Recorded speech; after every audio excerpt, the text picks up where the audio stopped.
Hi, I'm Caden, here with my brother, Cal, and you're watching Eating W's. eat the W. That's a W. Let's eat one. Let's eat one. That's a W. On this episode of Eating W's, we have our NFL Week 11 recap. So before we jump into those games that I would like to preface by saying, this is like the least NFL football I've watched in a weekend in a long time. So if I sound lost, it's because I probably am lost. But some of the games we talked about, I did get to see most or part of. So we're just going to really wing it here. But before concert hopping.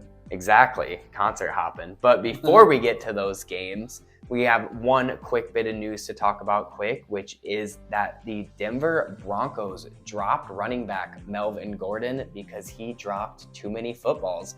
He had his 5th fumble on the season, which led to Denver saying, "You're gone, get out of here." They have new trade deadline acquisition, Chase Edmonds, and they'll have Javonte Williams coming back here soon. So they decided that Melvin Gordon was unneeded. Yeah, it was kind of a surprising cut for a former first-round pick, but when you fumble the ball that much, that's what happens. What happened to Amari Rodgers? He had just as many fumbles as Amari Rodgers, and both of them were now on the free agency line. Yep. I'm interested to see who picks him up because there's not a ton of overly running back needy teams right now. Maybe see him going to Carolina with the Panthers, but Dante Foreman has been more than carrying the weight there, so we'll have to see where Melvin Gordon ends up going. Now jumping on to the games, starting with the Thursday night football game of the Titans heading to Green Bay to take on the Packers and picking up a win by a score of 27-17. I personally got to watch 0 of this game. I had an Eagles concert Thursday night, which was awesome, best concert ever, but that's not what you're here to hear, so I'm going to let Callan take this game over. Well, it was a pretty decent game for the Packers for, the way the season's gone. We were able to hold Derrick Henry in check to under 100 yards, but who we could not hold in check was Ryan Tannehill, who went over 300 with 330 yards and 2 touchdowns, and that's the difference right there. He outperformed Rodgers. Rodgers had missed some throws.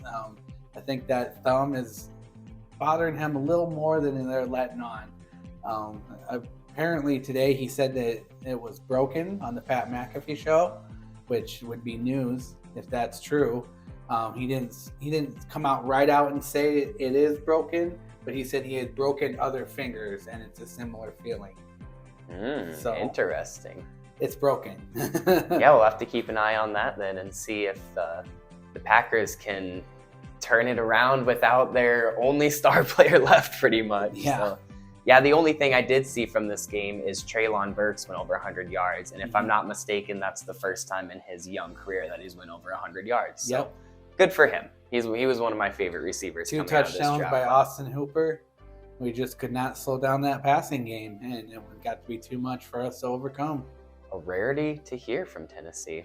But moving on to the Sunday slate of games, we're going to start off with one of the noon games of the Bears heading to Atlanta to take on the Falcons. But the Falcons end up winning by a score of 27-24. And what was maybe the game of the week. It was a very exciting game there in Atlanta. Bears looked like they had it for a while. I want to say they were up by either 10 or 14 at one point. And then the Falcons were able to really flip momentum well, which for a team of their roster, we'll say for now, it's tough to flip momentum the way they did, even if you're going against a team that also maybe doesn't have the best roster right now. But overall, really entertaining game. 2 running quarterbacks with Justin Fields and Marcus Mariota, both playing their hearts out and really playing well. At the end of the day, the Falcons pick up a overly solid win and keep themselves in a good position there in that NFC South. Yeah, and this was a matchup of the top 2 rushing teams in the NFL. And one of the main reasons for that is Justin Fields, who again went off, had over 100 yards rushing again, but also had an injury. He dislocated his left shoulder in the middle of the game. And even though he was able to finish, he is now week to week with a shoulder injury. Yep. Just a quick correction, he did not go over 100 yards. I only know that because he was my fantasy quarterback. But yeah, he didn't break 100 this year, or this week rather. He's broke 100 many times this year, but not specifically this week. He must have been close then. Yeah, I want to say he's like 70, 80 something. he still had a hell of a game. And Yeah, no, he yeah, still- definitely not discrediting his game. Still continues to show that he is one of the top young quarterbacks in the NFL. Yeah, man, that guy just has that winning spirit. I say it every week, but it is just true. It's ironic that someone with such a winning spirit seems to lose so often, but it's not his fault. It really isn't. You It's can just tell. the Bears. It's the Bears, that's for sure. Next up, we have an AFC East matchup with the Jets heading to New England to take on the Patriots and losing. The Jets only put up 3 while the Patriots put up 10. So very low scoring game. And to go along with the low scoring game, the only touchdown of this game was none other than a punt return with 5 seconds left in the game. So just insane that that's the way it ended. The Jets got the ball with about 2 minutes left. They were driving a little bit. It looks like they actually had a chance and we're going to drive down and finally beat the mighty Patriots after losing countless times in a row. But then they stalled out, they punted, they were going to lick their wounds, take their losses and go into overtime and see if they could win there. The Patriots had different ideas because they returned the punt with 5 seconds left. Yeah, it was quite an exciting finish and the first punt return of the season in the NFL. Yeah. So out of like 500 plus punts, that's the first one to be returned so far. Yeah, it's been a very punt-heavy season to have that be the first here in Week 11. Yep, first one returned for a touchdown. They've been kickoff returns, but that's the first punt return. And boy, Belichick just continues to find ways to beat the Jets. Or maybe the Jets just continue to find ways to lose to Belichick. Either way, that was a wild game in that sense, in the sense of just how it was so low scoring, 3-3 through the whole game, through 59 plus minutes. And then to end it on a punt return touchdown, I haven't seen anything like that since the Miracle in Meadowlands 2 with Deshaun Jackson. Oh, I forgot about that one. That was a good one. Mm-hmm. And to answer your question, it's got to be a little bit of both at that point. When you only put up 3 points in a game and lose by 10, that's Belichick kind of finding ways to win and the Jets really finding some ways to lose. This one But might have been more of the Jets finding a way to lose it. this one definitely seemed like the Jets finding a way to lose. Punt return in this one, and I forgot to mention it, but Cordero Patterson had his 9th career kickoff return in that Falcons game, which puts him as the sole ownership as the record for most kickoff returns as in a career.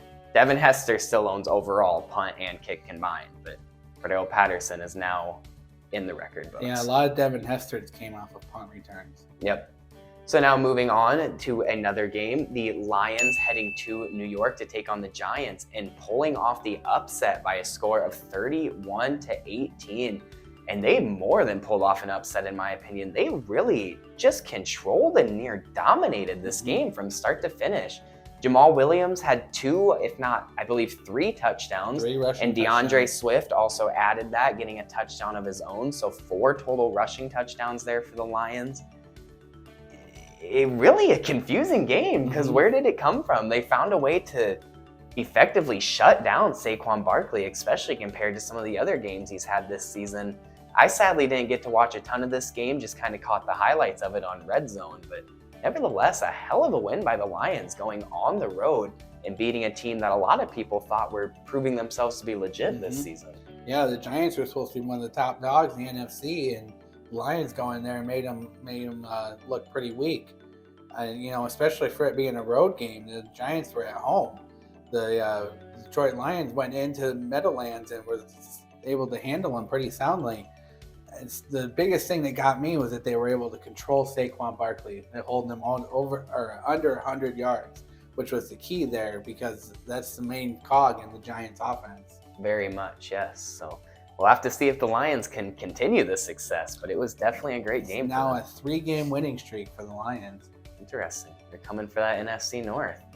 Especially after a different team in the NFC North played this week. A game that I did watch all of, but sure wish I didn't. The Cowboys head to Minnesota to take on the Vikings and win by a stellar score of 40-3. I was questioning if you could call the Lions domination, but this one, of course, can be described in no way other than pure domination by the Dallas Cowboys. I would just like to start by getting my excuses out. We are going against one of the best rushing teams in the NFL and missing our top 2 defensive tackles in Dalvin Tomlinson and Blake Lynch. And we were going against probably the top edge rusher in the NFL, Micah Parsons, without our bookend left tackle, Christian Darrisaw. So Blake Brandel, our backup left tackle, saw a lot of Micah Parsons that game. And Kirk Cousins was pressured 60% of the time. So Kirk Cousins also saw a lot of Micah Parsons that game. Just a quick comparison there. I saw this on Twitter. I can't remember from where exactly. But in the Buccaneers versus Chiefs Super Bowl, which was famous for how much pressure they got on Patrick Mahomes, I want to say he had a 43% pressure rate. And in this game, Kirk Cousins had a 60% pressure rate.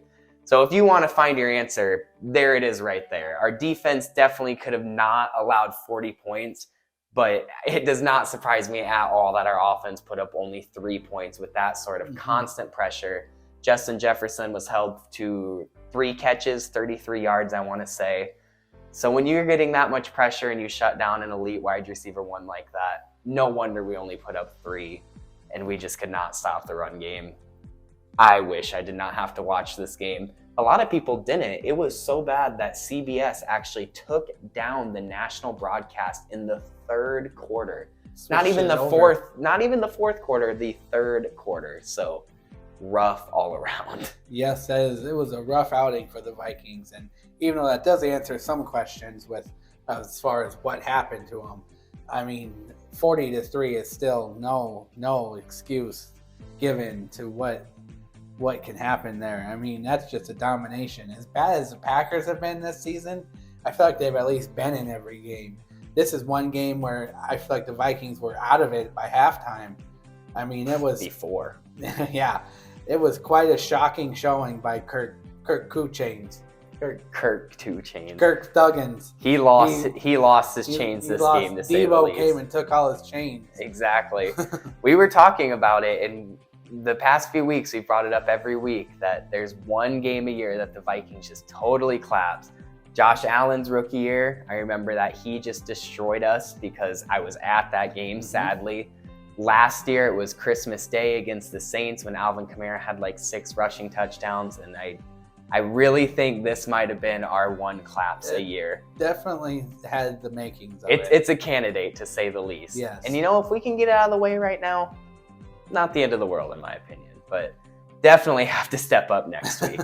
And then the final game we're going to talk about is the Sunday night football game of the Kansas City Chiefs heading into Los Angeles to take on the Chargers and barely eking out a win by a score of 32-27. Now I'm going to kind of let Callan take this one over again because I barely got to watch any of this game either. This was actually quite a back and forth game. The Chargers had the lead for most of it. And the main thing here was that Travis Kelce had 3 receiving touchdowns. He about beat the whole Chargers team by himself. I mean, him and Mahomes have one of the most dynamic connections going right now. And it just was too much to overcome on Sunday night for the Chargers. Yeah. I'm really happy to see the Chargers play a little better and really give a good team in the AFC a running, because I feel like they've had a very down year, whether through injury or just through other smaller disappointments. But if you look at that roster, it's really good. And a quarterback like Justin Herbert, you just feel like they should be much better. Their record isn't awful. I want to say they're 6-5, maybe 5-5 after this game. So 5-5 right at 500 isn't the end of the world awful, but it just feels like they should be so much better of a team. So I'm happy to at least see them really give a good team in the NFC a run for their money and look like a complete team. And I hope they can continue that. Yeah, they just are still decimated by injuries. They finally got Keenan Allen and Mike Williams back, and both of them got hurt again. So they were down to without their top 2 wide receivers, and it was just, like I said, it was too much for the Chargers to overcome with Kelce and Mahomes being so on point. Dumb luck there in Los Angeles. So that is it for today's episode of Eating W's, our NFL Week 11 recap. Keep an eye out tomorrow for our NFL Week 12 prediction video. But until then, don't forget to eat the W.